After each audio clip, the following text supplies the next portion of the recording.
குருபியோ நமக. Cosmic connection Jayalakshmi Sriram.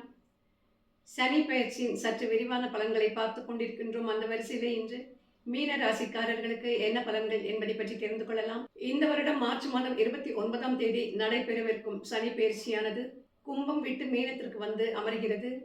மீன ராசிக்காரர்களே, ஏற்கனவே 7 சனியின் பிடியிலே நீங்கள் மாட்டிக்கொண்டிருக்கின்றீர்கள். இப்பொழுது இது ஜென்ம சனியாக உங்களுடைய ராசியிலே வந்து அமர்கின்றது. இதனாலே பல பிரச்சனைகளை நீங்கள் நிச்சயமாக சந்திக்க நேரிடும். உங்களுக்கு நம்பகமாக இருந்தவர்கள் எல்லோருமே உங்களை விட்டு விலகிச் செல்லக்கூடிய ஒரு நேரமாக இது அமையும். முதல் 100 நாட்கள் உங்களை படாத பாடு படுத்தி வைக்கும் இந்த சனி பகவான் அதன் பிறகு உங்களை பட்டை தீட்டிய ஒரு வைரமாக மாற்றி உங்களுக்கு பல நல்ல பலன்களை கொடுப்பார். அடிப்படையாக தொழிலிலே நல்ல முன்னேற்றமும் மாற்றமும் அமையும். நீங்கள் சில அவமானங்களை வாழ்க்கையிலே சந்திக்க நேரிடும்.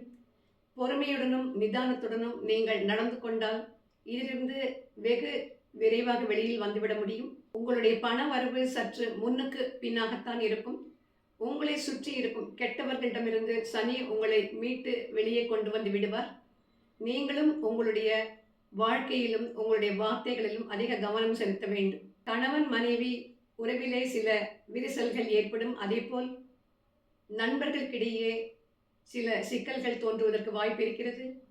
திருமணம் ஆகாதவர்களுக்கு திருமணம் ஆவதற்குண்டான வாய்ப்புகள் அதிகமாக இருக்கின்றது. அதேபோல் புத்திர பாக்கியம் வேண்டி இருப்பவர்களுக்கு குழந்தை பேரு நிச்சயமாக கிடைக்கும். கணவன் மனைவிக்கிடையே ஈகோ கிளாஷ் தேவையில்லை. முதல் சுற்றில் இருப்பவர்கள் தயவு செய்து எந்த முடிவையும் உங்களுடைய பெரியவர்களுடன் கலந்து ஆலோசித்து முடிவெடுங்கள். வெளிநாட்டு பயணம் செய்ய வேண்டும் என்று விரும்புபவர்களுக்கு வெளிநாடுகளுக்கு செல்லக்கூடிய ஒரு வாய்ப்பு நிச்சயமாக அமையும். அதை நல்ல முறையில் நீங்கள் பயன்படுத்திக் கொள்ள வேண்டும். திருமணத்திலே எந்த அவசரமோ அல்லது ஆத்திரமோ தேவையில்லை. நல்ல தீர்க்கமாக சிந்தித்து ஒரு முடிவை எடுங்கள். காரணம், அவசரப்பட்டு செய்ய எந்த ஒரு வேலையுமே உங்களுக்கு அலங்கோலமாக சென்று முடியும்.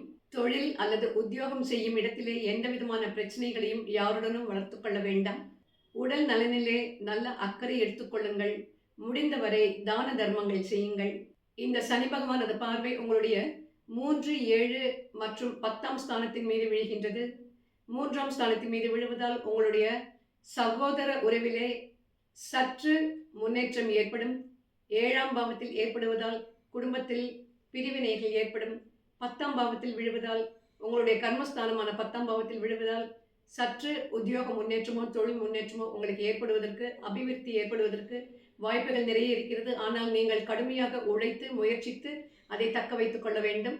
இந்த சனி பகவான் உங்களுக்கு பெரிதாக எந்த தண்டனையும் கொடுக்கவில்லை என்றாலும் நிச்சயமாக பல நல்ல படிப்பினைகளை கொடுப்பார். கூடிய விரைவிலே நாம் மீண்டும் சந்திப்போம். வாழ்க வளமுடன்.